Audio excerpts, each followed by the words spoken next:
di depan Ka'bah antara Rukun Hajar Aswad dengan Maqam Ibrahim di usia 40 tahun. Di hadis yang lain mendekati 40 tahun. Baik kaum muslimin yang saya muliakan, jika demikian, secara Masehi beliau sekarang sudah 38 lebih. Secara Hijriyah beliau sudah mendekati 40 tahun. Wahai ibu bapak yang kami muliakan, ada apa dengan kedatangan beliau itu nanti? Kedatangan beliau, kata Rasulullah sallallahu alaihi wasallam, bersamaan dengan puncak kekacauan di muka bumi. Di baiatnya beliau ini bersamaan dengan puncak kekacauan terjadi di muka bumi. Coba saya tanya kembali, wahai ibu bapak semua, 400 tahun Islam, 700 tahun Islam naik, 700 tahun Islam turun, 1400 tahun Hijriah. Kalau dimasehikan pas 1979, ya, gerhana matahari dan gerhana bulan terjadi dalam 1 bulan Ramadan 1981, berarti 3 tahun setelah itu. Sosok yang akan kembali menyelamatkan kaum muslimin, menyelamatkan Islam dan mendamaikan dunia ini serta membuktikan janji Allah benar, telah lahir pada tahun tersebut dan sekarang mendekati usia untuk disumpah dan dibaiat. Seseorang menghubungi saya dan mengatakan, saya sudah lebih 20 tahun tinggal di Madinah Al-Munawwarah. Demi Allah, sosok yang Ustadz ceritakan tentang keturunan Rasulullah benar-benar telah ada dan saya bersahabat dengannya. Ustadz, setelah Ustadz membaca SMS saya ini, nomor ini akan saya buang untuk selama-lamanya dan Ustadz tidak akan menghubungi saya. Hanya perlu Ustadz ketahui bahwa laki-laki tersebut dengan ciri-ciri yang diceritakan Rasulullah, dengan nasabnya yang seperti Ustadz sampaikan, adalah sahabat kami. Beliau memang lahir di Madinah Al-Munawwarah. Saat itu beliau masih di Madinah yang menceritakan ini. 20 tahun lebih bersahabat dengan laki-laki tersebut. Ibarat Allah yang kami muliakan, memang betul setelah itu orang ini saya hubungi tidak bisa lagi untuk dihubungi. Nomor itu telah dinonaktifkan.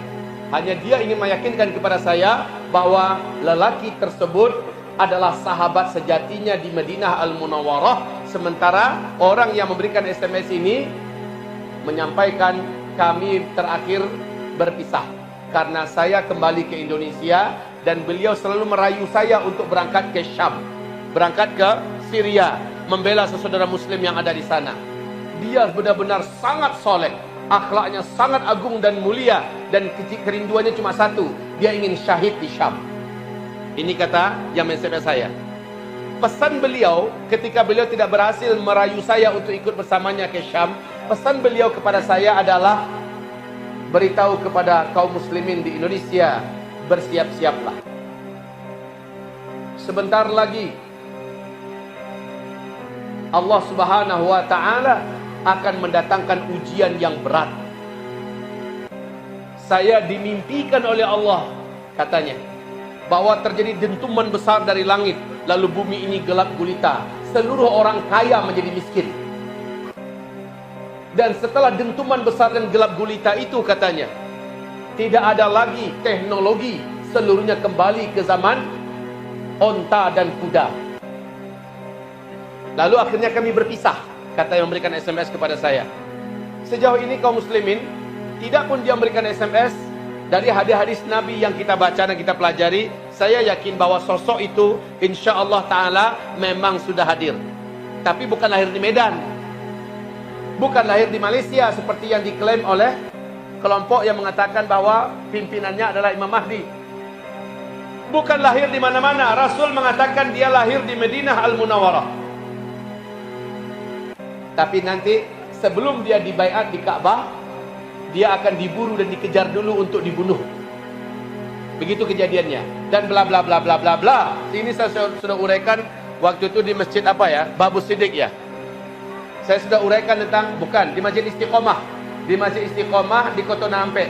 Saya sudah uraikan tentang Imam Al-Mahdi.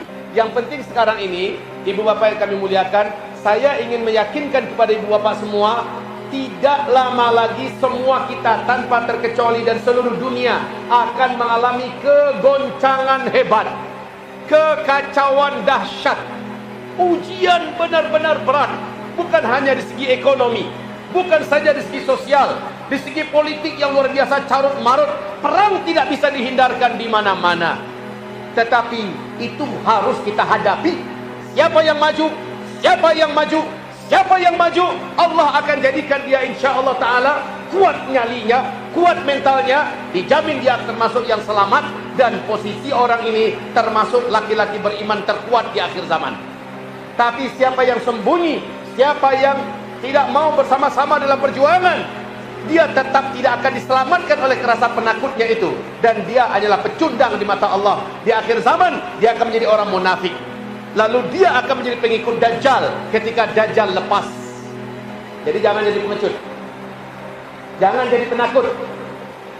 Assalamualaikum warahmatullahi wabarakatuh. Ustaz, tahun 2004 telah lahir seorang bayi laki-laki yang bisa berbicara.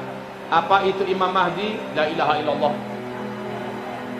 Kan Laden Jalehan tadi 1981.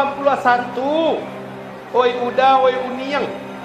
Bukan 2004. 2004 ini adalah remaja yang nanti akan dibunuh oleh Dajjal. Ya, bukan Imam Mahdi. Imam Mahdi kelahirannya ditandai kata Rasulullah terjadinya 2 kali gerhana dalam 1 bulan Ramadan, dan itu adalah 1981. Dah selesai. Apakah laki-laki yang soleh yang dibantai Dajjal? Iya ya, nanti dia laki-laki soleh yang akan dibantai oleh Dajjal nanti. Ya, tak terang lagi dong. Maju. Ya, makanya ini semakin membukakan mata kita. Ketika Imam Asy-Syafi'i ditanya, wahai Imam, ketika membaca hadis-hadis tentang fitnah akhir zaman, merinding kami. Wahai Imam, pada masa-masa berat dan sulit itu, siapakah yang akan kami dengar? Siapakah yang akan kami ikuti? Jawaban Imam Syafi'i adalah, yang akan kalian dengar, yang harus kalian ikuti adalah para ulama. Ini jawaban Imam Syafi'i.